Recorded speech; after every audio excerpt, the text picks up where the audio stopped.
kāpēc tu atbrauci tieši uz Berlīni? Tas ir labs jautājums, Terēze. Paldies, ka tu man tādu jautājumu uzdod. Es atbraucu uz Berlīnu tāpēc, ka manam vīram šeit ir darbs. Un es atbraucu viņam līdzi, un mūsu meitas arī viņam atbrauc līdzi. Bet man šķiet, ka patiesībā tas iesākums, kā mēs atbraucām uz Berlīnu, ir mazliet savādāks, jo mēs ar vīru Berlīnē bijām 2006. gadā. Cik gadus atpakaļ tas ir? 20, ja? Maijā mēs bijām Berlīnē un mēs staigājām pa Potsdamas laukumu. Un es Andrim saku, Klau, Andri, vai tu zini, es te varētu dzīvot? Lūk, un man liekas, ka tas sākums bija tad, kad tā mana doma tad noformatējās, un Andri parādījās darbs te, un uzaicināja te strādāt, un tā mēs atbraucām līdzi. 2 un 3 mazi pirkstiņi, 4 un 5 un 6 mazi pirkstiņi, 7, 8, 9 mazi pirkstiņi, 10 pirkstiņi danco, 10 pirkstiņi danco. Cik tu un tavi bērni bijat veci, kad atbraucāt uz Vāciju? Arī labs jautājums. Cik mēs bijām veci? Man bija 40 gadi. Un manai vecākajai meitai bija 7 gadi, un jaunākajai bija gandrīz 4.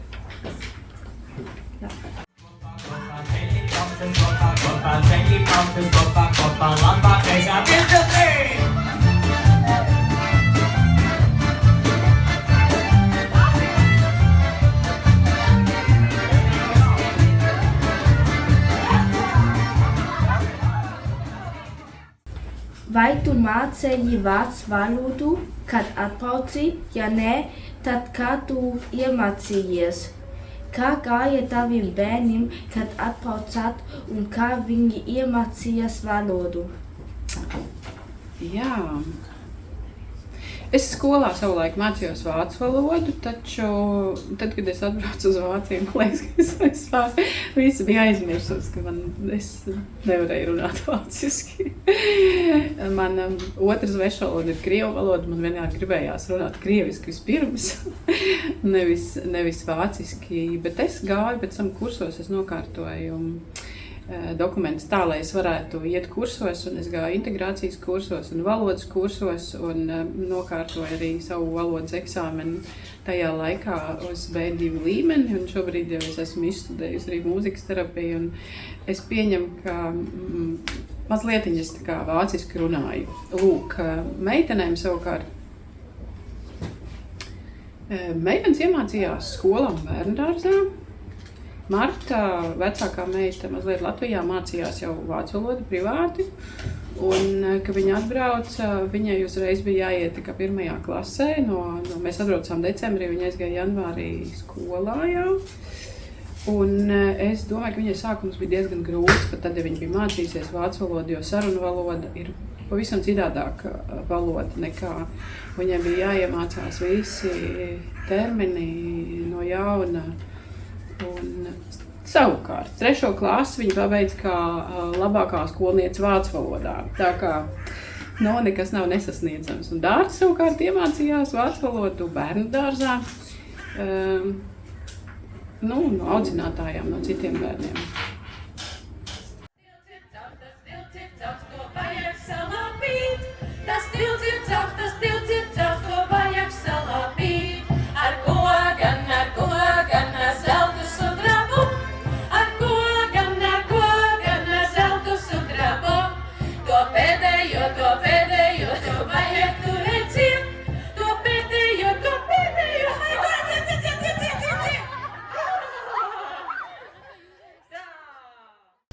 Ko jūs paņemat līdzi no Latvijas? Mēbeles, gultas, ko vēl? Mums draugi, ko iedāvināja? Draugi ielika 3 litru burkā, iebēra Liepais Jūrmales smiltis. faktiski kļūst emocionāli. Vācis paņēma Latvijas zemi līdzi.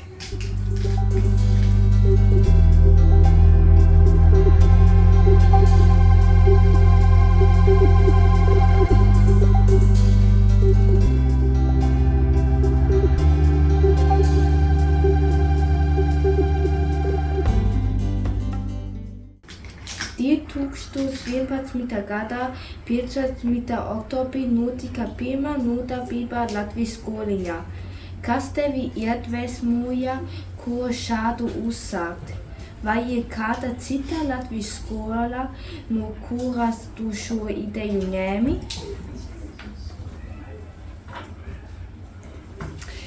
Jā.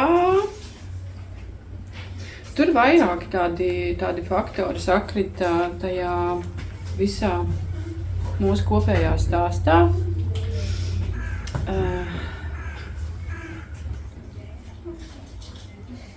Bija tā ļoti interesanti īstenībā, jo tad, kad es mēs pirms braukšanas, patiesībā mēs jau bijām izlēmuši, ka mēs brauksim.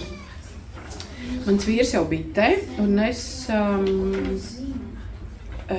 viņš atbrauc janvārī, un mēs atbraucam decembrī, un visu to laiku no janvāra līdz decembrim mēs meklējam informāciju, kas notiek Berlīnē, un tieši saistībā ar latviešiem, un es meklēju arī latviešu skolu bērniem, jo man ļoti, ļoti gribējās, lai viņas nepazaudē to latviešu valodu. Man bija ļoti svarīgi tā kā viņu identitāte un arī mūsējā, un man bija svarīgi sameklēt kopienu.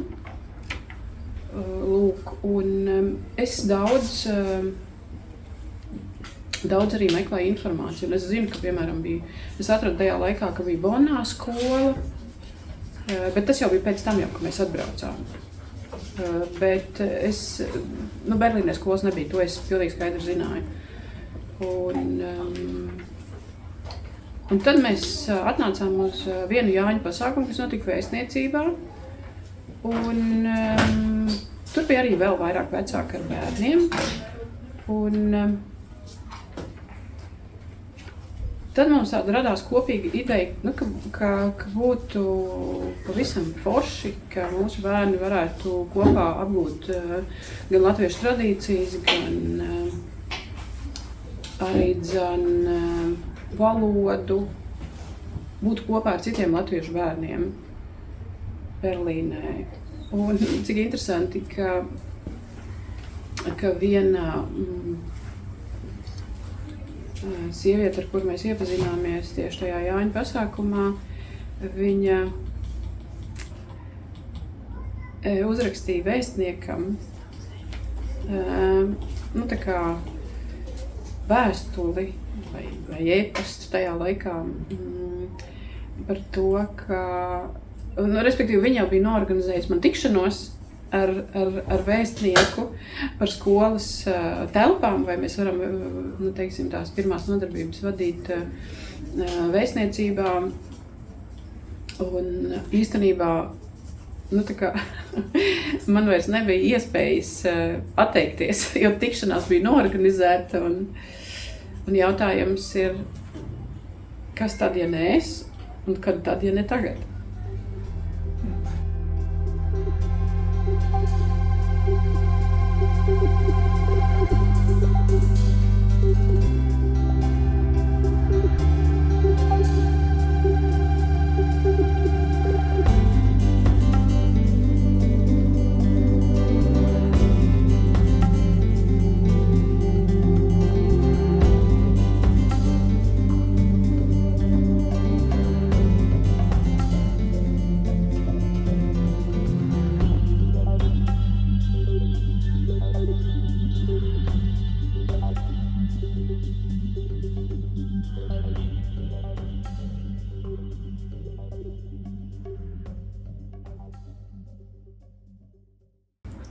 Tu atvēji skoliņu ar Anitu Nuķi un citiem skolotājiem. Kā tu viņas satiki? Jā, tas tāds... Ja man godīgi jāsaka, tad es neatceros, kā tieši tas notika. Bet es pieņemu, ka klausoties atstāstus no pārējiem skolotājiem un pārējiem cilvēkiem, maniem dombiedriem, ar ko mēs kopā, es jau nebiju viena pati. Protams, ka es uzņēmos to vadības darbu tieši tā iemesla pēc, ka kādam ir jāuzņemas. Un īstenībā es vienmēr visiem arī saku, ka tas bija tāds sautīgs iemesls, jo es gribēju, lai mani bērni runā latviski. Lūk, un es domāju, ka es ieliku internetā informāciju, ka mēs varam skoliņu un ka es meklēju skolotājus, ka mēs meklējam skolotājus. Un tādā veidā arī uzrakstīja man Anita un pēc tam droši vien arī Anda vai otrādi. Un jā, mēs sākām ar Anitu ar Andu trietā nodarbības. Un pirmo reizi mūsu nodarbība notika Latvijas vēstniecības konsulārajās telpās. Kā tu atradi cilvēkus, kas kļuva par skolotājām? Uzrunāju mammas. Uzrunāju arī pazīstamus cilvēkus, par kuriem man likās, vai kurus es pazinu, kur man likās, kuri varētu būt skolotāji. Man pašai arī nav skolotāja vai pedagoģiskā izglītība. Tomēr es to sāku darīt.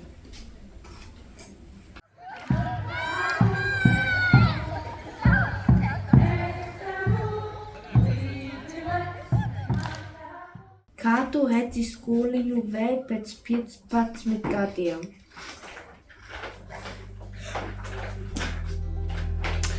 Tas arī ir labs jautājums.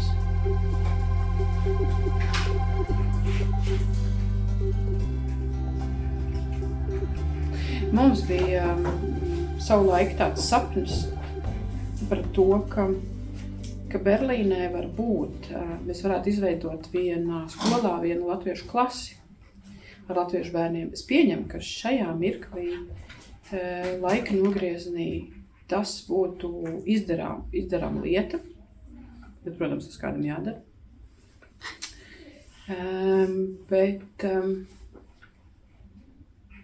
Es gribētu, lai Berlīnas latviešu skolā ir savas telpas, kur mēs varam sanākt kopā arī tādās svētku reizēs. Arī te mēs varam, protams.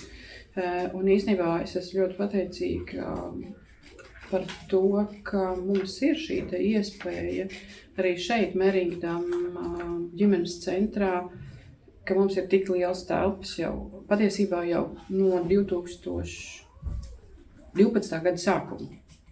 Ja mēs sākām 11. gadā oktobrī, un jau pēc 3 mēnešiem mums bija šīs telpas. Un te bija viena telpa, un tad bija vēl pārējās, bet ja mēs runājam par nākotni,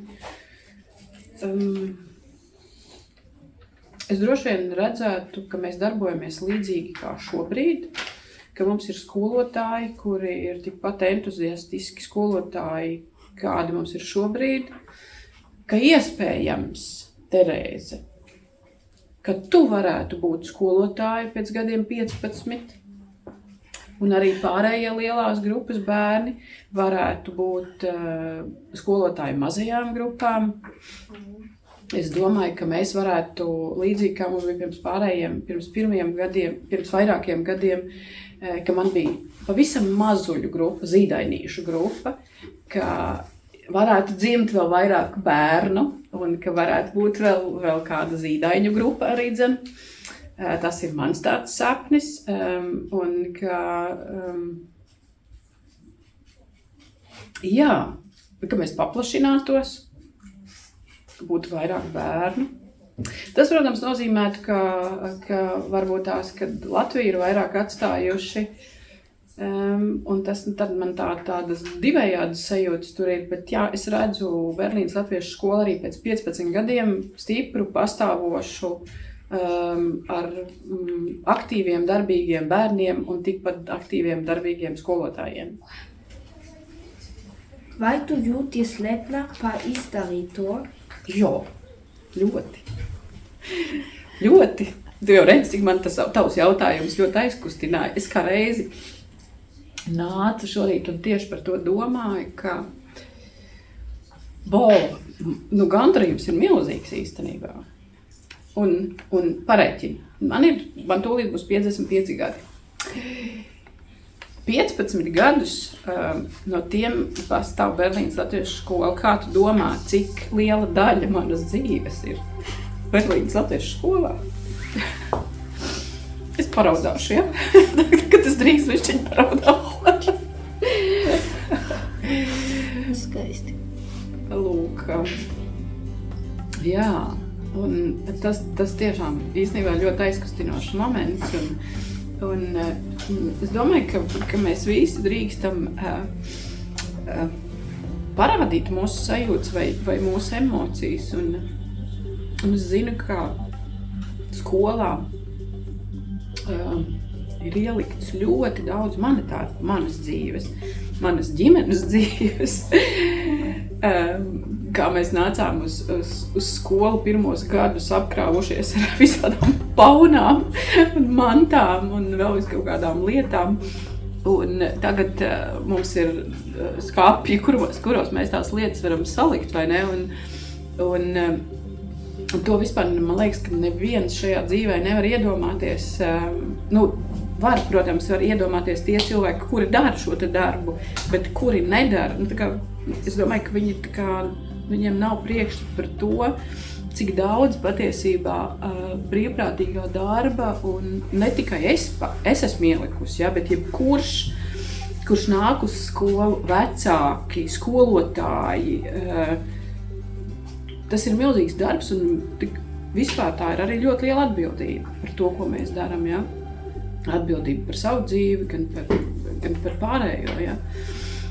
Teiksim, citu arī latviešu, iesaistīšanu. Jā, tā kā es varu teikt, ka es esmu tiešām ļoti lepna par šo.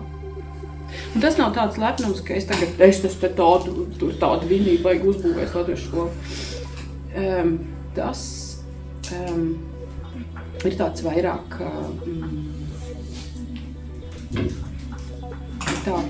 tāds patiesas prieks un gandarījums par to, kas ir 15 gados paveikts, vai ne? Paldies par šito interviju.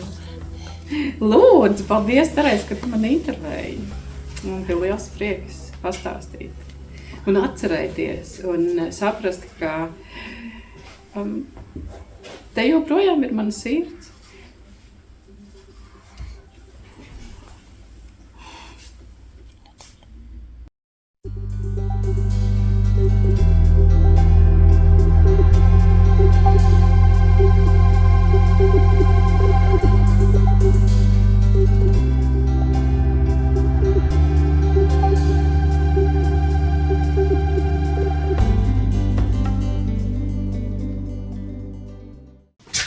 Divi